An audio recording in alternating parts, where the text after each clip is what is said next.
What's up, everyone? Welcome into DodgerHeads, presented by DodgerBlue.com, your home for the 2020 World Series champion Los Angeles Dodgers. Daniel, as I said, also your home for the 2020 Made the Real Playoffs Dodgers. Here we are a day later. Before we get into a series preview and some predictions for the Giants series, how are you feeling a day later? Where are you on the Max Scherzer scale of excitement?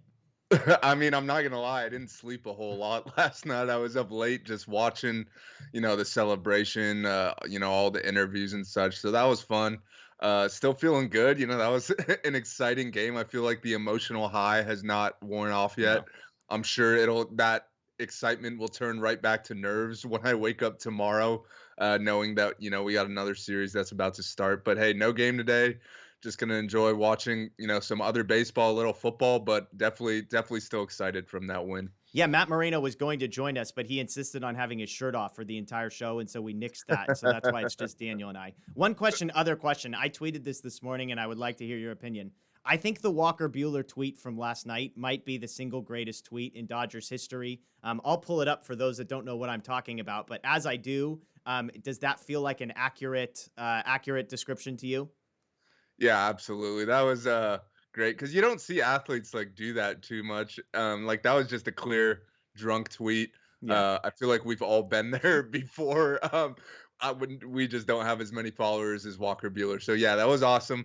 I'm not gonna get into the logistics of how he was wrong in his tweet about how twist offs people use bottle openers. No, twist off, you just twist it off. But we'll just ignore that. It was a great tweet. It was cool to see all the guys let loose and have fun last night because they never got to do that after the season because they didn't win the division. So 162 game grind. They've now won 163 games Yeah. now, and they've won 107 of them. So they deserve that, and I'm glad they got their celebration. So But hey, still a lot more to go. here was the tweet that Walker Buehler fired off at 11:03 p.m. last night.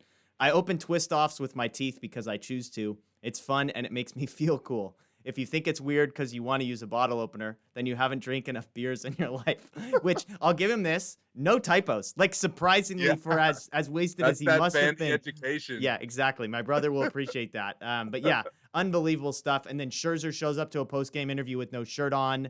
He's like, hey, there's an echo in this thing. I'm drunk, whatever. Takes the headset off. Like, it's amazing. Everything. And then you have Chris Taylor on Scott Van Pelt last night, and he's kind of like, Van Pelt basically was like, how wasted are you right now? He's like, I'm a little loosened up coming out here. But Taylor loosened up is not on the Max Scherzer scale of no shirt on. So Sure. great stuff. If you haven't seen the video, inside the locker room, Taylor comes in, everybody goes crazy. And my favorite part is everybody chants for a speech for like 15 seconds. It finally quiets down. Chris Taylor says 5 words, and then they just start showering him with beer and champagne. So anyways, amazing stuff from last night. And I'll be honest, as we talk now about the Giants, I have not put a ton of thought into this prior to today because I wouldn't let my mind wander there. I was like, I wasn't overly confident we were going to beat the Cardinals just because of the craziness of a one-game series. I joked on Twitter, the Dodgers benefited from the craziness of a one-game series. We've seen the sample size with Cody Bellinger and Chris Taylor, but we get unbelievable games from both in the one game, one off. So the Dodgers benefit there. The Cardinals 0 for 11 with runners in scoring position. Now we look to the Giants. Now, this is a fascinating series. Obviously, the Giants, I believe 9-8 was the season series, the Giants over the Dodgers. But the Dodgers did outscore the Giants 70-68, I believe. So the bottom line is very close, one game difference in the standings. If you wanted to bet on this series, the Dodgers are minus 155 to win the series. You have to bet $155 to win 100. They are heavy favorites in that one.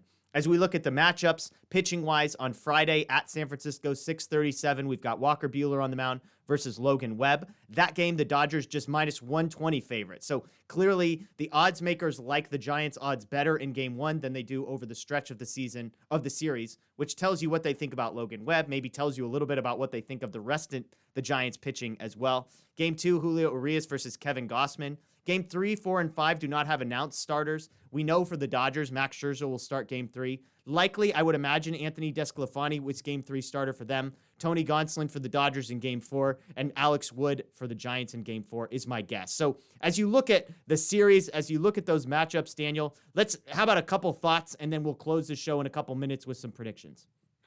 Yeah, I mean, to me, this is going to be a fascinating series just because, like, obviously these two teams know each other really well.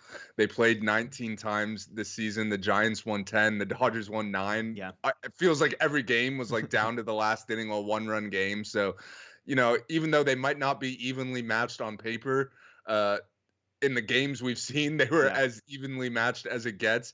And also, there's the factor of like, there's not going to be any secrets in this series. Like, Friedman and Roberts and Farhan and Gabe Kapler have all sat in the same room together many times Yeah. and prepared for postseason series, It's a great prepared point. for games.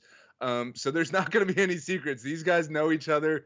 They know how we're going to attack them. We know how they're going to attack us. So it's just going to come down to who could execute the best. And I'm expecting, another close series. I know you said we'll get into predictions in a little bit here, but I think it's going to be a tightly contested series.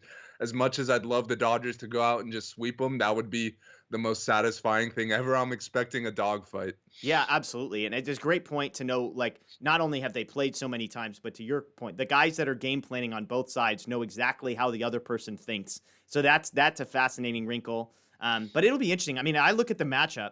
Game one, if I'm the Giants, is like 1,000% must have, absolute must win, because you've got your best pitcher on the mound and you're at home. If the Dodgers can somehow take game one off of Logan Webb in San Francisco, home field has shifted, and the Dodgers will have the pitching advantage in both game two and game three by, Urias Gossman may be a smaller margin, but you would imagine, unless we see the Max Scherzer we've seen for the last couple of weeks, that's a big margin in game three, and even game four, probably pretty even. So an interesting dynamic there to see how that shakes out. Again, how do the Dodgers respond having played 2 days before, the Giants having been off for 5 days since Sunday? A lot to get to there. So when you look at the Giants, here's the last thing that I would say.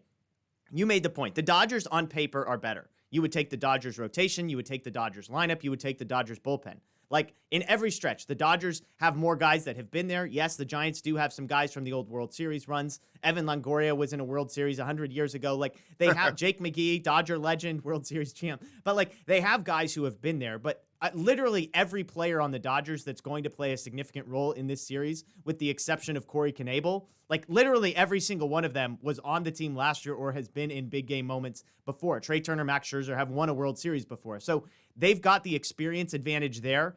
But the flip side is, I think there probably still is more pressure on the Dodgers, because I think the expectation to win championships is there. When I talk to Giants friends, there's a little bit of, now I'm not saying this is how it is among the players, but there's a little bit of, hey, we never expected it. Like, this is awesome. We're just happy to be here kind of thing. I can't believe we're in the playoffs. Obviously, they want to beat the Dodgers, but I don't think it's the weight that the Dodgers felt in 2019 and 2020, where it was like, oh my gosh, if we don't win, ... Whereas I think the Dodgers still come in with the expectations of, like, you've got to do this. So as you look at this series, potential for 5 games, the Dodgers are better on paper. The Giants are better in the record books. The Giants got the best of them this year in the win column. The Dodgers got the best of them in the runs scored column. How do you see this one shaking out? For me, like I was saying before, I think it's going to be a closely contested series. I actually tweeted out, Dodgers in 5. I'm going to stick with that. It's not what I want. Like, the last thing I Ugh. want is a game 5 in San Francisco, winner take all. Like, if the nerves were high the other night, I can only imagine Yeah. how high the nerves are going to be that night. But I just think, what we've seen from these two teams, I just don't see it going any other way. I think it's going to go 5. And I think the Dodgers are going to come out on top. I mean, I have no other choice but to say that. Like, obviously, I'm going to pick the Dodgers here. I don't know. You probably won't see me for a while if the Dodgers lose this series. Let me Yeah. just put it that way. That's how bummed out I'll be. So I'm going to go Dodgers in 5, but I think it's going to be close. And I definitely think the Giants are not a team you could take for granted. While Or, we're like, here, take lightly, I yeah. mean.